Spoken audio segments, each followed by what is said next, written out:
नमस्कार दोस्तों, आशा करती हूँ आप सभी लोग स्वस्थ होंगे। दोस्तों, नवरात्रि के 7वें दिन माँ दुर्गा की 7वीं शक्ति माँ कालरात्रि की पूजा अर्चना की जाती है। शास्त्रों में माता कालरात्रि को शुंभकरी, महायोगेश्वरी और महायोगिनी भी कहा जाता है। माता कालरात्रि की विविध रूप में पूजा अर्चना और व्रत करने से माँ अपने भक्तों को सभी बुरी शक्तियों और काल से बचाती है। अर्थात माँ की पूजा करने के बाद भक्तों को अकाल मृत्यु का भय नहीं रहता।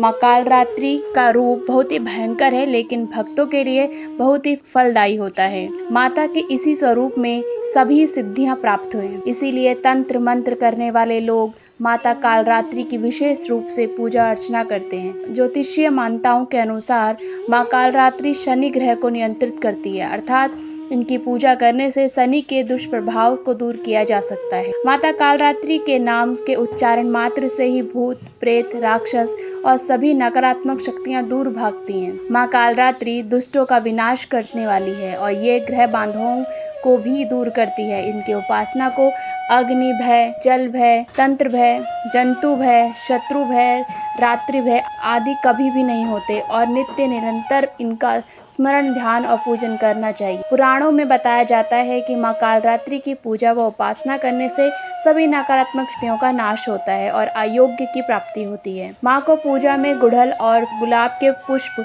अर्पित करने से माँ अति प्रसन्न होती है। माँ को गुड़ का भोग लगाना चाहिए और ब्राह्मण को गुड़दान करना चाहिए। लाल चंदन और रुद्राक्ष की माला से मंत्रों का जाप करना चाहिए। पुराणिक कथाओं के अनुसार असुर शुंभ और निशुंभ का और रक्त बीज की पूरी सृष्टि में हाहाकार मचा कर रखा था।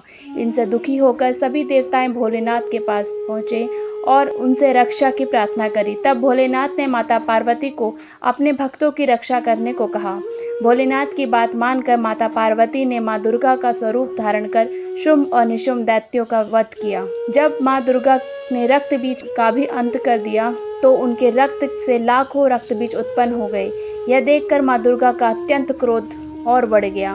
क्रोध की वजह से माँ का श्यामल हो गया। इसी श्यामल रूप को ही देवी कालरात्रि प्रकट हुई। इससे माँ कालरात्रि के रक्त बीज समेत सभी दैत्यों का वध कर दिया और उनके शरीर से निकलने वाले रक्त को जमीन पर गिरने से पहले ही मुख में भर लिया। इस प्रकार से सभी असुरों का अंत हुआ और इसी वजह से माँ को शुंभकरी भी कहा जाता है। दोस्तों, आपको ये अद्भुत जानकारी कैसी लगी प्लीज़ कमेंट करके ज़रूर बताइएगा और वीडियो को अंत तक देखने के लिए आपका बहुत बहुत धन्यवाद।